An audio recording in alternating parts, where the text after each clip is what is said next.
Bueno, buenas tardes a todas, ¿cómo están? Un gusto Hola, haberlo visto a Dani y a su esposa. Hacía mucho tiempo que no los veía, son compañeros míos del hospital. Y bueno, es importante verlos porque se saben que están sanos, así que es importante en este momento que estamos pasando.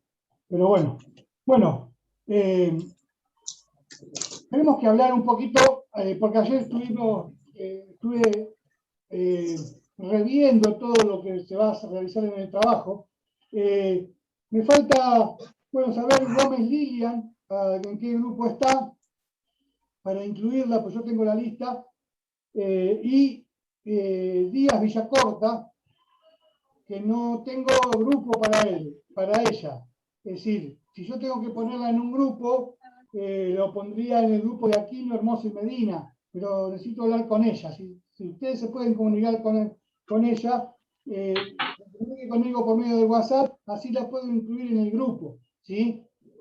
Igual que Gómez creo Lilian. que ella solo maneja correo electrónico, no usa WhatsApp ni nada. Díaz Villacorta. Sí. Bueno, yo voy a ver cómo hago para comunicarme con ella por medio de el correo electrónico, me dijeron. Bueno, yo le voy a ver si lo consigo el correo y. Yo no tengo, profe. ¿Usted lo tiene? Sí. Mándemelo por un WhatsApp, así yo me puedo comunicar con ella. ¿Sí? Bueno. Bueno, entonces me quedaría eso, saber de Gómez Lilian, a ver en qué grupo se encuentra.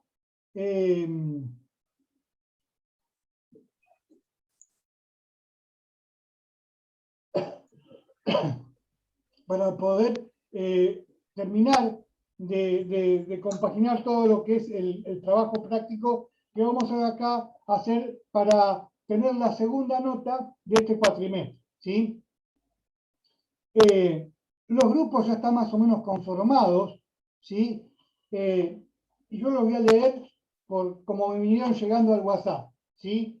En un grupo tuve que separarlos porque eran 6, yo dije hasta 5, ¿sí? Eran 4 y había un grupo, 2 grupos de 5. Entonces necesitaba que sean así, o si no, 5 y Gómez.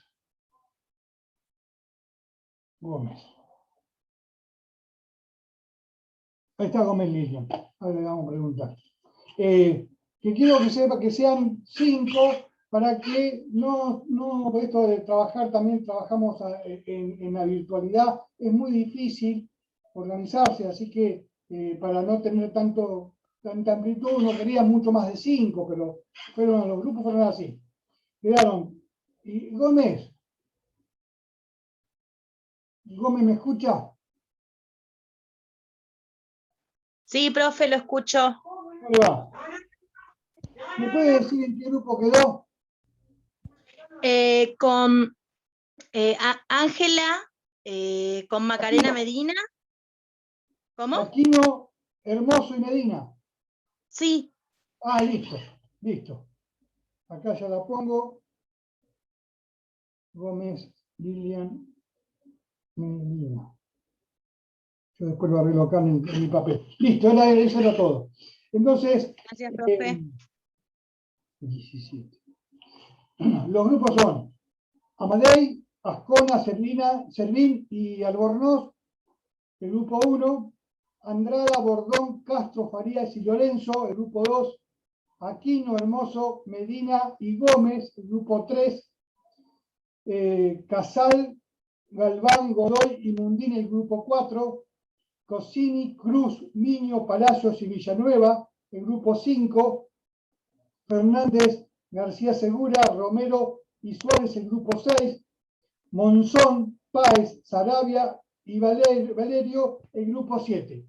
Me quedaría a confirmar, a ver cómo podemos hacer para incluirla a Díaz Villacorta. Que bueno, eso lo voy a ver cómo lo hago, si no, le daré a ella un tema especial para que haga, ¿sí? Lo importante de este trabajo es que va a ser una monografía prácticamente, ¿sí? Yo les voy a dar la patología, que son hay combinadas, con patologías combinadas, como yo saqué los temas que estuvimos viendo y a los que vamos a ver, que fue abdomen agudo no filiado, ¿sí? Abdomen agudo no filiado y apendicitis aguda es un tema. Colicistitis aguda y úlcera gastroduodenal perforada es el otro tema. Es decir, se dan cuenta que hay dos patologías diferentes, ¿sí? Perforación de colon es una sola, ¿sí? Es decir, eso es un solo tema. Obstrucción intestinal por bridas y adherencias y obstrucción intestinal por tumores y bulbos del colon. Ese es otro tema. El quinto tema es patologías ginecológicas, ¿sí? ¿Por qué lo pongo solo? Porque acá hay un montón de cosas que ver, que son la salpingnitis, los embarazos ectópicos, quistes de ovario y complicaciones, ¿sí? Es muy extenso lo que se puede hacer con ese trabajo. Después, en el sexto tema, es traumatismos abdominales. Dentro del traumatismo abdominal hay mucho que hablar también, ¿sí? Entonces, por eso lo pongo solo. Y después, en el séptimo tema, porque son 7 los grupos, tenemos hernias de hiato complicadas con bulbo gástrico. ¿Se acuerda que hablamos la semana pasada de cuando la criatura tiene esa hernia del hiato y pasan las vísceras hacia el lado de los pulmones? ¿Se acuerda? Y después, en el mismo tema, están las hernias inguinales complicadas. Cuando yo hablo de hernias inguinales, no es solamente la ingle, sino también entran las hernias umbilicales, ¿sí? Es muy común en las personas que trabajamos en salud que tengamos ese tipo de hernias porque hacemos mal esfuerzo para cuando atendemos a los pacientes. Por eso, esos son los temas que tenemos, ¿sí? Ahora bien, el trabajo, como siempre, va a estar caratulado, la carátula, y yo le voy a pasar la carátula como tienen que hacerla, así que no se hagan problema. Yo le voy a pasar si la puedo hacer hoy a última hora y ya mañana tenerla en el claro. Ustedes se preguntaban la semana pasada cuándo me iba a dar las consignas de los temas, de cómo se hacía un trabajo. Ustedes ya tienen que haber sabido, ya saben, ustedes ya el año pasado ustedes me entregaron trabajos de esa forma. Es decir, el trabajo tiene que tener, primero y principal, la carátula. En la segunda hoja va a ir donde va a estar el tema, ¿sí? Que se elige o que yo le estoy dando. Después va a empezar la introducción, ¿sí? En la segunda hoja va a ir los nombres de todos los integrantes y mi nombre y la fecha de entrega, ¿sí? Que es habíamos dicho, esperen que me fijo acá. El 7 había dicho de julio, creo. El 6 del 7, ¿sí? Dentro de un mes, ¿sí? Tienen un mes para armar un trabajo, ¿sí? El trabajo de esta patología, ¿sí? Lo que vamos a hacer, después está la introducción y después el desarrollo del trabajo. Es decir, dentro del desarrollo del trabajo va a haber que tiene que estar lo que es la patología, por qué tiene resolución quirúrgica. Espero que anoto, si no me olvido.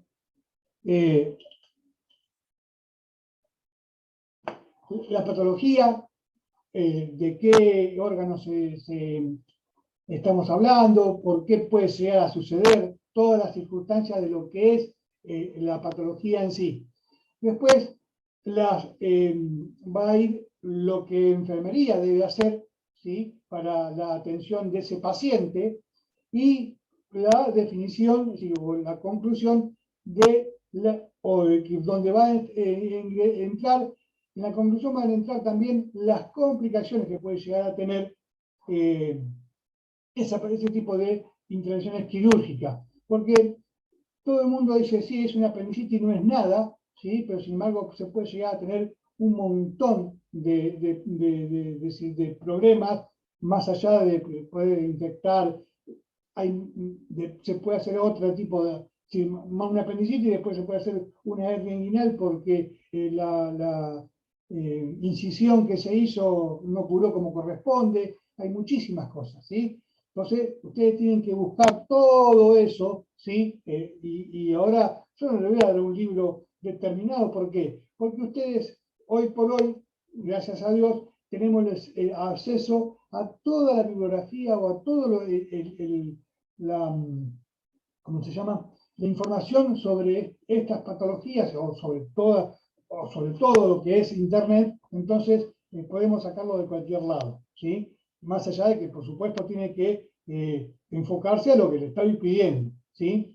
Así que yo hoy a última hora voy a subir al Classroom, ¿sí? Los temas por equipo, ¿sí? Yo voy a subir una hoja Excel donde va a estar el equipo y donde va a estar y lo voy a hacer democráticamente, lo voy a agarrar, voy a poner un papelito para los equipos, un numerito para los temas de que vamos a actuar, que vamos a hablar, y lo voy a sacar de esa forma. No va a haber, lo voy a hacer lo más equitativo posible. Así que bueno, una de las grandes complicaciones que tenemos, y ya hablando de una patología en común, eso de todo lo que hablamos es del trabajo práctico, ¿sí? Así que eso ya lo tenemos en claro. Y yo después me voy a comunicar con Díaz Villacorta. Y una pregunta, ¿entendieron lo que subió la licenciada Claudia ayer al Classroom para realizar? ¿Sí? Tienen para realizarlo hasta la semana que viene. El lunes de la semana que viene van a tener una nota de eso, ¿sí? Así que vamos a tener otra nota más de todas las notas de eso de práctica profesionalizante 3. Así que vamos a tener una nota para poder incluirla dentro de lo que es el parcial y la nota que tenemos para el último parcial de este cuatrimestre, para ir formando una nota global para tener para el cuatrimestre. ¿Ustedes lo entendieron? Lo que quiere la licenciada. Las escucho, ¿eh? Sí, profe. Ah, bueno. Sí, sí. Bueno, lo que hoy vamos a hablar un poquito así de lo que es el traumatismo abdominal, ¿sí? Los traumatismos abdominales, ¿cuándo suceden? Los accidentes abdominales o accidentes en general, sobre todo cuando vamos manejando, ¿sí? Uno de los grandes problemas cuando tenemos un choque, ¿sí? Los que manejamos, o la persona que maneja, va a tener dos tipos de traumatismo: el traumatismo torácico y abdominal, ¿sí? ¿Por qué? Porque cuando chocamos y cuando vamos a mucha velocidad, lo primero que se va a pegar contra nuestro cuerpo es el volante. Es decir, entonces vamos a tener un golpe en el abdomen y otro gran golpe en el tórax, ¿sí? O en la parte de la cara. Entonces, ese tipo de traumatismos, la gran mayoría de estos traumatismos son de resolución quirúrgica. ¿Por qué? Porque seguramente en el 80 o 90% de estos tipos de traumatismo entra líquido en los pulmones o hay líquido suelto en el abdomen, entonces hay que investigar por qué hay ese líquido suelto y automáticamente pasan de la guardia automáticamente a quirófano, ¿sí? Donde se va a hacer una cirugía que le llaman los cirujanos exploratoria, ¿sí? Donde van a buscar el daño que se produjo por medio de ese accidente, ¿sí? No son cirugías complicadas hasta que se complican. ¿Por qué? Porque cuando los cirujanos abren el abdomen o abren el tórax, cuando tienen problemas, en la mayoría del tórax van a ir a parar, se le va a colocar un tubo pleural, ¿sí? Para sacarle líquido de los pulmones o para sacarle aire de la pleura, se saca por medio de unos tubos que se colocan en al costado del pulmón, de las costillas, ¿sí? Para poder extraer todo lo que está suelto o que no está en el lugar donde corresponde, ¿sí? Entonces, y en el abdomen, cuando abrimos el abdomen, podemos encontrar, y justamente el abdomen es el lugar donde más órganos se contienen, ¿sí? Entonces, ahí podemos encontrar un montón de inconvenientes, de rupturas de distintos tipos de órganos, ¿sí? Como el intestino, el hígado, el vaso, que son los más comunes, ¿sí? Que se rompan, ¿sí? O hay perforaciones de intestinos porque hubo un problema, se fracturó una última costilla y esa costilla perforó el intestino, ¿sí? Que va para abajo. Entonces, tenemos que tener en cuenta que es una operación no complicada, pero que se puede llegar a complicar, ¿sí? Estos tenemos que, hay una valoración, y esto es cuando hablamos de un traumatismo abdominal o torácico de urgencia o de emergencia, ¿sí? Que trabajamos en la guardia. Más allá de que cuando nosotros trabajamos en la guardia, también el médico automáticamente, cuando llega este accidentado a la guardia, se le va a pedir un laboratorio, y esto ténganlo en cuenta para todas las ¿cómo se llama? Cirugías que se pueden llegar, todos estos tipos de cirugías, que eso es lo que se tiene que tener en claro, que tiene que contar con todos estos estudios. Se le va a pedir un laboratorio, que es inmediatamente dentro del paciente se le saca sangre para el laboratorio, ¿sí? Donde se va a buscar ¿qué? Así que esté bien de glóbulos rojos, que no tenga ningún tipo de infección anterior a lo que es la cirugía, que no tenga ningún tipo de problemas cardíacos, ¿sí? Con esto se va a pedir también una radiografía, ¿sí? De tórax y abdomen, un electrocardiograma. Muchas veces no se lo piden porque como es una urgencia, pero si tenemos una emergencia, ¿sí? Se puede llegar a pedir, porque tiene un poquito más de tiempo, se le pide un electrocardiograma informado por un cardiólogo, y esas son las tres cosas fundamentales que tenemos que tener antes de cualquier cirugía, tanto sea de urgencias, ¿sí? O de una programada, ¿sí? Las programadas son aquellas operaciones que no corre riesgo la persona. Entonces, vamos a llegar a que el paciente se haga todos esos estudios para poder contar que el día de la cirugía no tenga ningún tipo de problema. Muchas veces nos encontramos que cuando los pacientes llegan, y sobre todo con los electrocardiogramas, ¿sí? Nos encontramos que tienen problemas cardíacos. Entonces, hay otras circunstancias por medio de que tenemos que tener mucho cuidado, con la anestesia, ¿sí? Con el tiempo que va a estar sedado, y con el ritmo que va a tener, la pérdida de sangre que va a tener en la cirugía. Entonces, todo eso tenemos que tenerlo en cuenta para poder, el día de la cirugía, poder hacer la cirugía sin ningún tipo de problema. Hay muchísimas cosas que en el quirófano, hoy nosotros no podemos ver el quirófano porque la enfermera que antiguamente existía en quirófano ya no está, la enfermera circulante ya no existe, pero hasta cuándo no sé, porque somos tan necesarios como un médico dentro del quirófano. Por eso somos en el quirófano lo que preparamos todo lo que es el quirófano, todo lo que es el instrumental, todo lo que es la vestimenta de los médicos, que hoy por hoy lo están haciendo las obstetras, ¿sí? Ellos tienen que dedicarse a todo eso. Y hay un montón de quejas porque, claro, el paciente antiguamente, los obstetras, perdón, no, las instrumentadoras quirúrgicas, me expresé mal, ¿sí? Las instrumentadoras quirúrgicas tienen que hacer todo eso, es decir, el preparado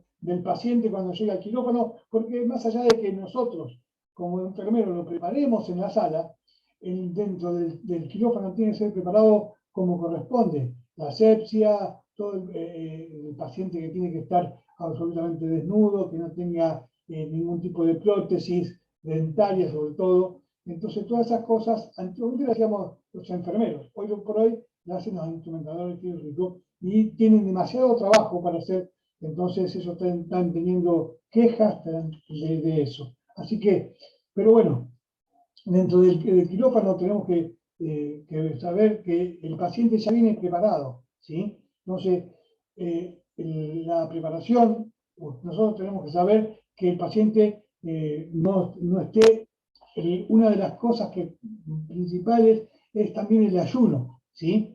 Hay ayunos de no menos de 12 horas, ¿sí? Para hacer una operación normal, piden un ayuno de entre 12 y 18 horas, ¿sí? Cuando cuando se habla de una emergencia ya es otra cosa, o una urgencia ya es menos los tiempos. ¿Por qué? Porque los tiempos se acortan porque el paciente necesita sí o sí esa operación. Y a veces corremos los riesgos de que el paciente tenga algún tipo de complicaciones porque el paciente no tiene el ayuno que corresponde. Entonces, pero bueno, lamentablemente preferimos correr ese riesgo antes de perder la vida del paciente. Hay muchas cosas que en la atención de un paciente con un traumatismo abdominal tenemos que saber. Primero, que es el ayuno, sí, que tiene el paciente. Si el paciente no puede, porque el paciente más allá de que tiene un traumatismo abdominal o torácico, no está en tiempo ubicado en tiempo y espacio, tenemos que correr el riesgo, ¿sí?, de lo que es este problema. Por eso tenemos que ser muy conscientes de lo que tenemos para qué tenemos que cuidar al paciente, ¿sí? Más allá de que todo esto, más todavía, porque tenemos, entonces, habíamos dicho, el laboratorio, la radiografía, el electrocardiograma, el ayuno correspondiente. Y otra de las cosas que tenemos que tener en claro, también lo tenemos que hacer nosotros, dentro de la ¿Y el guardia. control de signos vitales también o no? Eso al principio. Ah, claro, sí, sí. Lo primero que tienen que hacer. Me parece Claro. perfecto lo que usted dice. Perfecto. Sí, sí. Pero es lo primero que tenemos que hacer, porque eso es algo ya, un trabajo que ya ni tenemos que ni los médicos tendrían que ponerlo en las indicaciones médicas.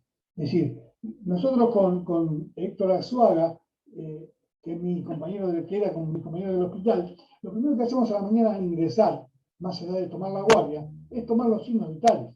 Porque a partir de los signos vitales nosotros podemos empezar a trabajar con la gente, ¿sí?, para ver qué es lo que pasa, cómo está dinámicamente, ¿sí? Entonces, tenemos que tener los signos vitales, por supuesto.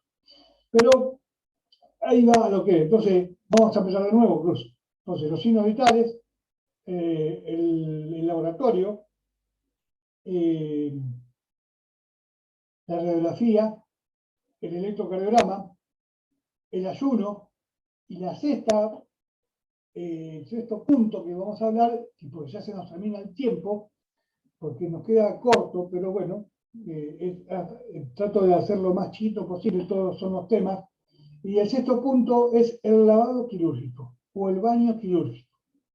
Ese baño quirúrgico se tiene que hacer por lo menos con 4 horas de anticipación, ¿sí? Más allá, sacando más allá de lo que es una emergencia, ¿eh? Un paciente que viene a operarse por una operación programada, 4 horas antes o 6 horas antes, el paciente se tiene que higienizar con iodopovidona, hacerse un baño quirúrgico, bañarse íntegramente, ¿sí?, y tener toda la asepsia posible para entrar al quirófano. Es decir, estos son los 6 puntos que tenemos que tener en claro, más allá de la que hoy hablamos, que es el traumatismo abdominal torácico, ¿sí? Tenemos que tener en claro, pero casi todo, para todas las intervenciones quirúrgicas, tenemos que tener en cuenta esto, ¿sí? Son cosas que tenemos que tener para que no tengamos el día de mañana, el día después de la operación, una complicación para el paciente, ¿sí? Que es una complicación para el paciente y también es una complicación para nosotros porque tenemos que atender al paciente por más tiempo, le tenemos que dar más medicación, y todas esas cosas que lamentablemente no queremos, ¿sí? Nosotros queremos que el paciente se establecer el paciente, operarlo, que se cure y que se vaya, ¿sí? En el menor tiempo posible, ¿sí? Pero es a veces que por no hacer una de estas cosas se nos complica y después tenemos que tener un paciente en terapia intensiva o con más días de antibiótico, una cama que se ocupa por más tiempo. Todas esas cosas son complicaciones que pueden llegar a traer este traumatismo de abdomen, ¿sí? Fíjense, de un traumatismo de abdomen se abarca un montón de cosas. Chicos, consultas. Preguntas.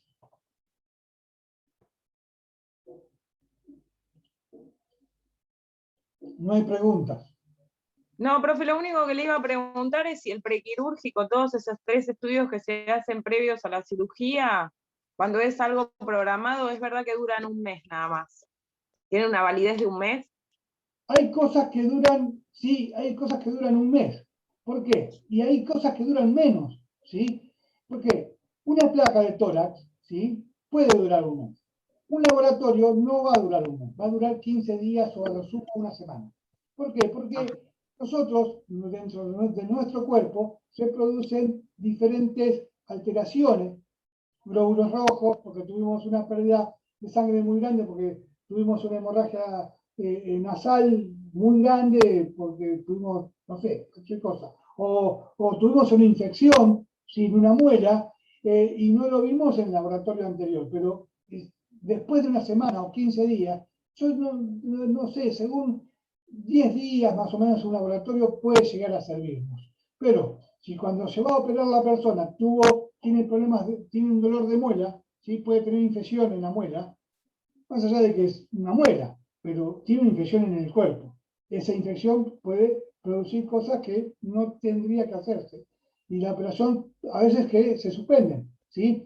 Un electrocardiograma tiene duración de, después de, primero tiene 48 horas, de hecho, 48 horas para ser leído por un cardiólogo, ¿sí? Para dar el informe.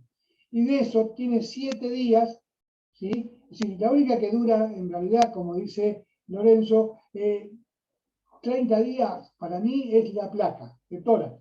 Más allá de que si no, dentro del transcurso de los 30 días no tuvo algún resfrío muy grande, o una gripe muy grande, o una bronquitis, o algo por el estilo. Es decir, hay que volver a repetir la placa. Nosotros en el hospital, muchas veces las placas, los prequirúrgicos, tienen entre 15 a 20 días de duración. Más de eso no. Porque corremos el riesgo de que puede llegar a haber problemas que no estaban en la primera, por eso las operaciones que se hacen programadas, se le da a la persona, sobre todo lo que es el laboratorio y el electrocardiograma, que sea lo más cerca posible de la operación. Pero hay cosas que según el laboratorio, según donde estemos, porque si vamos a una clínica del doctor Cureta, capaz que tiene 6 meses y está bien, ¿sí? Hay muchas clínicas de esas, que tener el prequirúrgico está bien suficiente, con esto me alcanza, pero no ven cómo está la persona en el momento de operarse, ¿sí? de la cirugía. ¿Sí? Capaz que tiene un mes y medio lo que es el electro y la persona sufrió un problema cardíaco dentro de esos 45 días y no se detectó y tiene problemas después de la operación. o el paciente hizo un pico de presión, ¿sí? una hipertensión arterial en el transcurso de los 45 días y tampoco se vio reflejado en ningún lado. Entonces, todas esas cosas hay que tenerlas muy en cuenta para cuando vamos al quirófano. ¿Se entendió? Sí, profe, gracias. Sí, profe. Bueno, gente, se nos termina el tiempo. Espero que les haya gustado la pequeña charla de hoy. Yo voy a ver si puedo durante el día de hoy o mañana más tardar, voy a subir todas las pautas que yo ya les dije para el trabajo a realizar. Las van entregando cuando ustedes lo tengan, a partir de, yo les voy a dar 15, 20 días, porque tenemos hasta el 6, entrega de trabajo de adulto y de adulto mayor, el día 6, que el día 6 es martes, justamente, pero bueno, tenemos hasta la semana anterior para poderlo entregar. Cuando ustedes lo entregan, ustedes me avisan, así yo lo empiezo a revisar, porque espero, y yo ya sé que lo van a hacer porque sé cómo trabajan, van a ser bastante extensos y no importa, yo los leo y los reviso y eso, y lo vamos a entregar en lo que es en el Classroom, ¿sí? Así que va a ir, yo voy a subir todo esto, por eso yo subí todo al Classroom, para que ustedes saquen de ahí el trabajo, ¿sí? Así que bueno, gente, las dejo, que espero que terminen bien el trabajo de prácticas profesionalizantes 3, nos vemos la semana que viene, y con ustedes nos vemos en adulto y adulto mayor la semana que viene. Que tengan una buena semana y un buen fin de semana. Nos vemos prontito. Hasta luego, gracias. Chao, profe, Chao, gracias. profe. Gracias, profe.